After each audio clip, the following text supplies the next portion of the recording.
नीचे डिस्क्रिप्शन में आपको वेक्टर स्पेस की प्लेलिस्ट का लिंक मिल जाएगा। आज हम एक फार्मूला ड्राइव करेंगे नंबर ऑफ़ बेसिस के लिए, यानी किसी भी वेक्टर स्पेस के कितने बेसिस हो सकते हैं उसके लिए जो है फार्मूला ड्राइव करेंगे। तो पहले जो है एक चीज़ जान लेते हैं कि अगर वेक्टर स्पेस, ठीक है, उसकी डायमेंशन फाइनाइट है लेकिन उसकी जो फील्ड है अगर वो इनफाइनाइट है तो नंबर ऑफ़ बेसिस जो है वो इनफाइनाइट होंगे। तो यहाँ पे जो नंबर ऑफ़ बेसिस हम लोग फाइंड आउट करेंगे उसमें फील्ड जो है वो फाइनाइट होनी चाहिए, जैसे कि f जो है वो Z3 Z5 इस तरह की कोई फाइनाइट फील्ड होनी चाहिए। तो यहाँ पे हम एक फाइनाइट फील्ड ले लेते हैं जिसकी कार्डिनलिटी क्या है p, ठीक है। यहाँ पे p जो है वो प्राइम नंबर होता है, ठीक है। लेकिन यहाँ पे एक चीज़ है कि फील्ड जो है वो ज़रूरी नहीं कि उसकी कार्डिनलिटी हमेशा प्राइम हो। फील्ड की जो कार्डिनलिटी है वो प्राइम की पावर k टाइप में होती है, यानी कि अगर हम बात करें तो यहाँ पे 9 जो है इस ऑर्डर की भी फील्ड मिल सकती है। लेकिन यहाँ पे हम थोड़ी आसानी के लिए जो है वो कार्डिनलिटी p ले रहे हैं।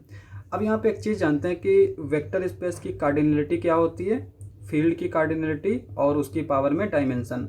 और इसको हम निकालते कैसे, हम जानते हैं कि वेक्टर स्पेस जो है अगर इससे हम फंक्शन मैप बनाएं f की पावर n, अगर वेक्टर स्पेस की डायमेंशन n है और इसके ऊपर फील्ड f है तो ये 1/1 मैप मिल जाता है। और किस तरह से मिलता है, अगर यहाँ पे फंक्शन की बात करें तो समेसन ai xi और यहाँ पे a1 a2 an ये वाला फंक्शन लेंगे तो ये 1/1 हो जाएगा। और जब 1/1 होगा तो कार्डिनलिटी क्या हो जाएगी, सेम हो जाएगी।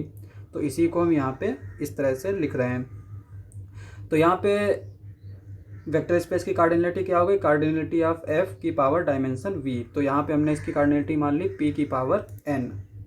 तो यहाँ तक हमने दो चीज़ें लिख ली, एक तो फील्ड की जो है कार्डिनलिटी p है और यहाँ पे वेक्टर स्पेस की कार्डिनलिटी p की पावर n है। यहाँ पे कार्डिनलिटी मतलब इसमें कितने एलिमेंट हैं, डायमेंशन जो है वो अलग होता है। डायमेंशन क्या होता है कि उसके बेसिस में कितने एलिमेंट हैं।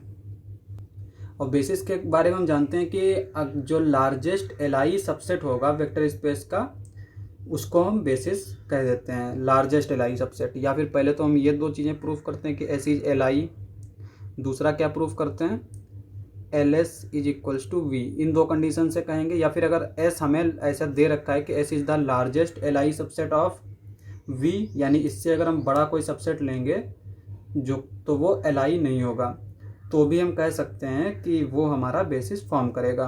तो यहाँ पे हम एक सेट लेते हैं S x1 x2 dash dash dash xr such that S is LI. अब यहाँ पे r लिया है, अगर ये r हम n के इक्वल कर देंगे, ठीक है, और ये एलआई होगा तो ये हमारा बेसिस बना लेगा। तो पहले हम एलआई सबसेट की बात कर लेते हैं। अब यहाँ पे देखो हमने इसको एलआई लिया है। अब चूंकि हमें नंबर ऑफ़ बेसिस निकालना है तो हम पहले नंबर ऑफ़ एलआई सबसेट निकाल लेंगे और फिर r is equals to n put कर देंगे। अब यहाँ पे इस तरह के एलआई सबसेट जो हैं वो कितने हो सकते हैं, जितने इसके पास जितनी चॉइसेस होंगी, इसके जो एलिमेंट्स हैं उनके पास जितनी चॉइसेस होंगी उतने ही हो सकते हैं। तो यहाँ पे x1 के लिए कितनी चॉइस है, अब यहाँ पे x ये हमारा सबसेट होगा v का, ठीक है, और तो x1 हमारा कहाँ जाएगा, v में जाएगा। और v की कार्डिनलिटी कितनी है, p की पावर n। तो x1 के पास कितनी चॉइस हो गई, p की पावर n। अब चूंकि एलआई सबसेट अगर हमें लिया है तो उसमें कभी भी ज़ीरो नहीं आएगा, क्योंकि अगर किसी भी सेट में ज़ीरो वेक्टर आ जाता है तो वो हमारा एलडी हो जाता है। तो यहाँ पे p की पावर n लिया -1। तो यहाँ पे वेक्टर स्पेस में चूंकि हमेशा ज़ीरो होता है तो यहाँ पे हम ज़ीरो निकाल देंगे, यानी एक एलिमेंट निकाल देंगे। तो यहाँ पे x1 के लिए हमारे पास इतनी चॉइस हो गई। अब हम x2 की बात करें तो x2 के लिए हमारे पास कितनी चॉइस होंगी, क्योंकि x2 क्या नहीं होना चाहिए, x2 जो है वो इसके लीनियर कॉम्बिनेशन में नहीं होना चाहिए। अभी हम आगे चल रहे हैं ना धीरे धीरे। तो x2 किसके लीनियर कॉम्बिनेशन, स्केलर मल्टीपल नहीं होना चाहिए x1 का, क्योंकि अगर x2 जो है क्या नाम उसका इक्वल हो गया अल्फा x1 के तो ये क्या हो जाएगा, LD हो जाएगा। तो यहाँ पे कितनी चॉइस बचेंगी, अब यहाँ पे टोटल कितने एलिमेंट है, p की पावर n। अब इसमें से हम कितने निकालेंगे, अल्फा x1 है ना, तो यहाँ पे हम अल्फा जितने होंगे वो सारे निकाल देंगे। तो यहाँ पे अल्फा की कितनी कार्डिनलिटी है, अल्फा कहाँ से बिलोंग कर रहा है, f से, और f की कार्डिनलिटी कितनी है, p। तो इसलिए हम यहाँ से p एलिमेंट निकालेंगे। अब यहाँ पे सवाल आता है कि यहाँ पे जो 1 निकाला था, चूँकि यहाँ पे तो हम 0 निकाल नहीं रहे लेकिन यहाँ पे हमने 0 निकाला था, तो यहाँ पे 0 क्यों नहीं निकाल रहे उसकी भी बात सुन लें। यहाँ पे अल्फ़ा हमारा कहाँ से बिलोंग करता है, एफ से, और अल्फ़ा अगर एफ में है तो अल्फ़ा क्या हो सकता है, ज़ीरो भी हो सकता है, और हम जानते हैं कि 0x इज इक्वल्स टू क्या होगा, ज़ीरो होगा अगर यहाँ पे x हम कुछ भी लें, ठीक है। तो इसलिए यहाँ पे x2 जो है, अगर यहाँ पे ज़ीरो डॉट अगर अल्फ़ा ज़ीरो रखेंगे तो x2 क्या हो जाएगा, 0.x1 और ये नॉट इक्वल टू ज़ीरो।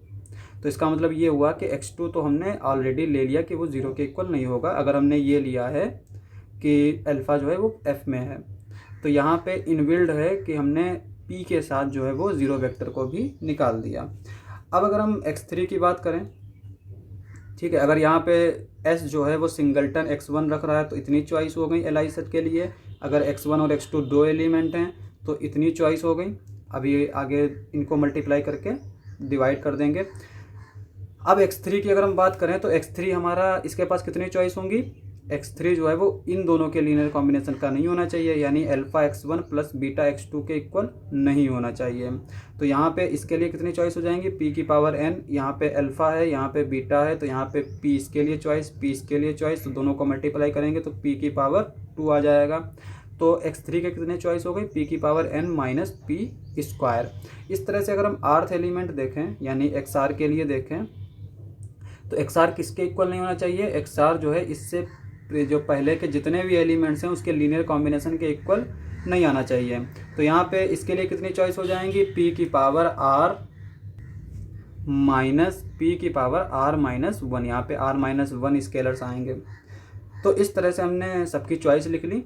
तो अब यहाँ पे number of ways to construct LI set S, यानी LI सेट S को कंस्ट्रक्ट करने के लिए कितने नंबर वेज हो जाएंगे, तरीके आ जाएंगे, p की पावर n माइनस 1, p की power n minus p dash dash dash, p की पावर n माइनस p की पावर r माइनस 1, इन सबको मल्टीप्लाई कर देंगे और डिवाइड कर देंगे r फैक्टोरियल से।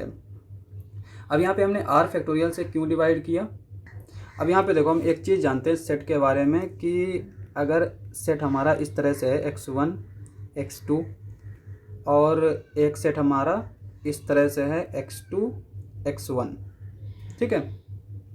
तो यहाँ पे x1 x2 x2 x1 set अगर हमने कहा है तो ये दोनों क्या होंगे, सेम होंगे, इक्वल होंगे, क्योंकि यहाँ पे फिक्स तो होती नहीं पोजीशन। अब यहाँ पे जो हमने LI set number of veg construct किए थे, तो अगर हम केवल ऊपर लिखते तो यहाँ पे इनको अलग अलग काउंट किया जाता है, यानी यहाँ पे इसके लिए ये 2 मिलते हैं हमें। जो है अगर हम इसको बाद में आगे एग्जाम्पल में देखेंगे कि वहाँ पे अगर हम यहाँ पे इसको फिक्स कर दें तो हमें अलग अलग मिलेगा। तो यहाँ पे S1 S2 जो है ये सेट अगर हम कहेंगे तो ये इक्वल होंगे, लेकिन अगर हमने इसको लिया होता सिर्फ केवल मल्टीप्लाई करते, r फैक्टोरियल से डिवाइड नहीं करते, तो ये अलग अलग इसको कंसीडर करता है। यानी अगर यहाँ पे हम देखते तो 4 आता, 4 आता, 2 इंटू 2। तो इसलिए इनको इक्वल करने के लिए हमने यहाँ पे r फैक्टोरियल से मल्टीप्लाई बस डिवाइड कर दिया। अब यहाँ पे r जो है अगर हमने n के इक्वल लिया तो then s is the largest LI subset होगा। तो यहाँ पे s क्या हो जाएगा, बेसिस फॉर्म करेगा। तो नंबर ऑफ बेसिस क्या हो जाएंगे, p की पावर n माइनस 1, p की power n minus p dash dash dash, p की पावर n माइनस p की power n minus 1 upon n factorial. अब यहाँ पे नंबर ऑफ ऑर्डर्ड बेसिस क्या हो जाएंगे, p की पावर n माइनस 1, p की power n minus p dash dash dash, p की पावर n माइनस p की पावर n माइनस 1। यहाँ से हम क्या करेंगे, फैक्टोरियल n को हटा देंगे। अब यहाँ पे देखो अगर हम बेसिस के बारे में बात करें तो अगर यहाँ पे ये हमने बेसिस लिया होता तो ये बेसिस सेम होती, S1 x1 x2 S2 x2 x1, ये हमारी बेसिस है, एक कही जाती है अगर हम सिर्फ बेसिस कहेंगे। लेकिन ऑर्डर्ड बेसिस की हमने डेफिनेशन पिछले बार बताई थी कि अगर हम फिक्स कर दें सारे पोजीशन हर एक एलिमेंट की तो वो हमारी ऑर्डर्ड बेसिस हो जाएगी। तो ऑर्डर्ड बेसिस में क्या होगा, S1 और S2 ये अलग अलग 2 बेसिस होंगी, डिफरेंट बेसिस होंगी। तो जब अलग अलग होंगी तो फिर हमें यहाँ पे डिवाइड करने की ज़रूरत नहीं पड़ेगी, क्योंकि यहाँ पे टोटल नंबर ऑफ वेज तो हमने देख लिए कि उनको क्या करते हैं कि सबको मल्टीप्लाई कर देंगे। तो ये हमारी ऑर्डर्ड बेसिस हो गई। तो इस तरह से हम फार्मूला जो है वो ड्राइव कर सकते हैं। अब एक एग्जांपल देख लेते हैं हम। तो यहाँ पे एग्जांपल नंबर फर्स्ट हमने क्या लिया, वेक्टर स्पेस लिया v3z2। यहाँ पे v3 का मतलब क्या है, ये डायमेंशन है, dimension of v of f is equals to 3 और फील्ड हमने क्या ले रखी है z2। अब हमें क्या निकालना है, नंबर ऑफ बेसिस और नंबर ऑफ ऑर्डर्ड बेसिस। तो यहाँ पे जो है हमें फार्मूले में किस चीज़ की ज़रूरत पड़ती है, एक तो फील्ड की कार्डिनलिटी और दूसरी वेक्टर स्पेस की कार्डिनलिटी। तो यहाँ पे फील्ड की कार्डिनलिटी कितनी दे रखी है 2 और वेक्टर स्पेस की डायमेंशन की ज़रूरत पड़ती है, कार्डिनलिटी की ज़रूरत नहीं पड़ती हमें।